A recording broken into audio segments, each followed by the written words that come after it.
The US presidential election is just a couple of months away, and the country's two main parties are ready with their candidates. On one side, we have the incumbent Vice President, Kamala Harris. She's the first woman of color to become a presidential candidate for a major US party. Harris is running her campaign on issues like reproductive rights and Medicare. On the other side, we have former US President Donald Trump. Trump's campaign has been targeting Harris and Biden on issues like immigration, crime, and the economy. While both candidates try to sway voters with their agendas, a majority of the American public seems to be focused on something very personal. That is, their wallet. According to a recent poll by the market research agency Ipsos, inflation and the cost of living are the number one issues for US voters. And there's a reason for this. Since the onset of the COVID-19 pandemic in 2020, consumer prices in the United States have been shooting up. Just look at this chart. It shows the US inflation rate, or Consumer Price Index. This index tracks the rate of the price rise of select goods and services over a year. By May 2020, when the COVID-19 pandemic was in its initial phase, the inflation rate in the US was just about 0.12%. Annual changes in goods prices were next to nothing. But as the pandemic continued, inflation skyrocketed. By 2022, the rate of price rise crossed historic levels. At its peak in June 2022, inflation rose by over 9%. There were a lot of factors behind this surge. First, the government issued large cash checks to households. It was intended to help families survive the lockdown.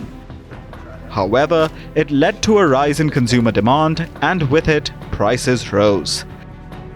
The second problem was supply constraints. As the US and the rest of the world faced some form of lockdown, the supply of goods and raw materials became restricted in many parts of the world. This also drove prices up. Russia's invasion of Ukraine in early 2022 exacerbated the post-pandemic inflation crisis. Russia is one of the key suppliers of crude oil to the world. The Western world, led by the United States, embargoed Russian oil after the war broke out. This disrupted oil prices. The price of crude oil rose from less than $70 per barrel in the summer of 2021 to more than $100 per barrel by July 2022.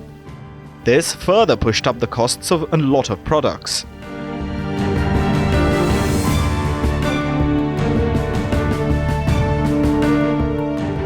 However, since then, inflation has come down sharply.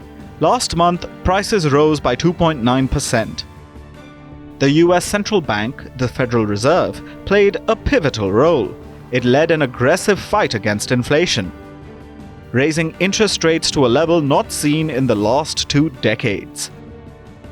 These hikes made borrowing more expensive for banks, businesses, and individuals. It reduced consumer spending and slowed down economic activity, which helped cool down inflationary pressures. But while the inflation eased, the cost of living did not. People in the US are still feeling the pinch. Consumer prices remain high compared to pre-pandemic levels. Prices for essentials like food, housing, and healthcare have continued to rise, albeit at a slower pace, putting pressure on household budgets.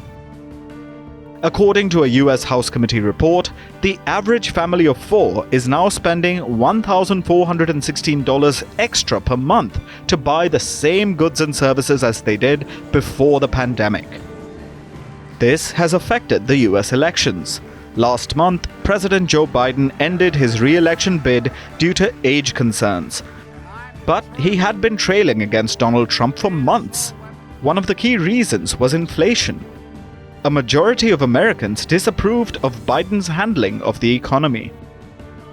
Harris seems to have inherited the same disapproval over the economy from Biden. According to the latest CBS poll, 44% of US voters think that they would be in a worse financial condition under a Harris administration.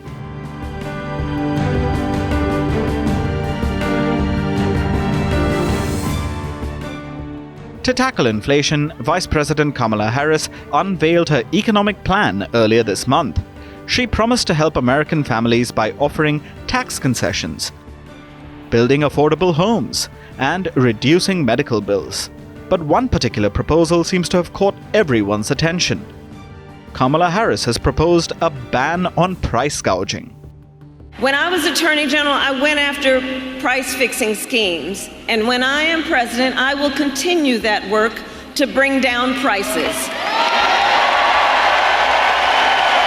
I will take on big corporations that engage in illegal price gouging, corporate landlords that unfairly raise rents on working families, and take on big pharma and cap the cost of prescription drugs for all Americans. What is price gouging? It refers to price manipulation by companies, often to take advantage of natural disasters, pandemics, or other emergencies. When consumer prices become destabilized, companies raise the prices of their goods or services to an unreasonable level. In recent years, several top brands have been accused of indulging in such practices. Texas sued a large egg supplier for raising prices by about 300% at the height of the pandemic lockdowns in 2020. Kansas also sued a large natural gas supplier over allegations that it raised consumer prices in the aftermath of a 2021 winter storm. However, Donald Trump is attacking Harris's plan. He calls it a Soviet-style control of prices. Trump has announced his own plans to lower inflation. Starting the day I take the oath of office, I will rapidly drive prices down and we will make America affordable again. We're going to make it affordable again.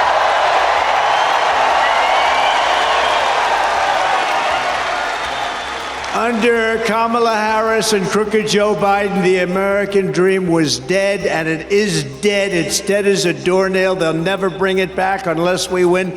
If we win, we're going to have the American dream alive, all for your beautiful children, your grandchildren. We'll have the American dream. We'll be back with us.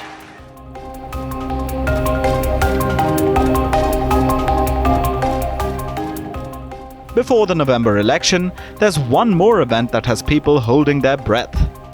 Next month, the Federal Reserve will hold its key monetary policy meeting. The Jerome Powell-led central bank is widely expected to cut interest rates after the meeting. If it happens, it would be seen as good news for Kamala Harris. Interest rate cuts stimulate the economy by helping consumers and businesses take out loans at a lower cost. We'll see what happens in the next couple of months. We'll see whether the Fed cuts interest rates in September, what the job figures look like, and if people have confidence going forward, that could tend to favor Kamala Harris. If they're really worried about the economy, that would tend to favor Trump. But whatever the Fed's actions might be, inflation as an election issue has already made its mark. Both Harris and Trump have promised to tackle inflation. While inflation rates are down, daily essential prices for the average American have already risen significantly in the last couple of years. So, whatever the election result may be, for now, Americans are expected to keep feeling the pinch at the checkout counter.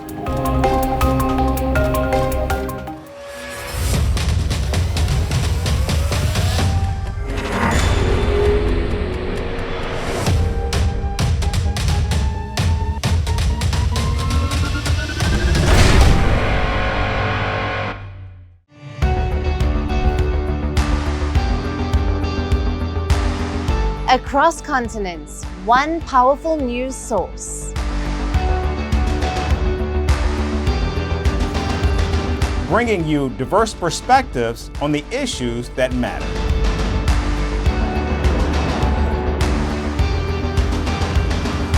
We go beyond the boundaries to give you that little extra about every sporting moment.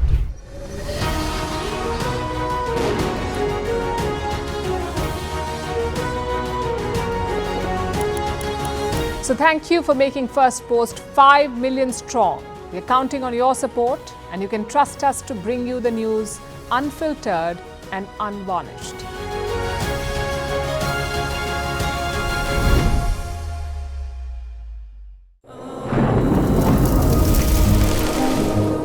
Climate change is on our doorstep. It's time for a revolution to take root. And it starts with 1.4 billion Indians. It starts with one tree for humanity, one tree for Mother Earth, one tree for our future. Project One Tree, a News 18 network initiative.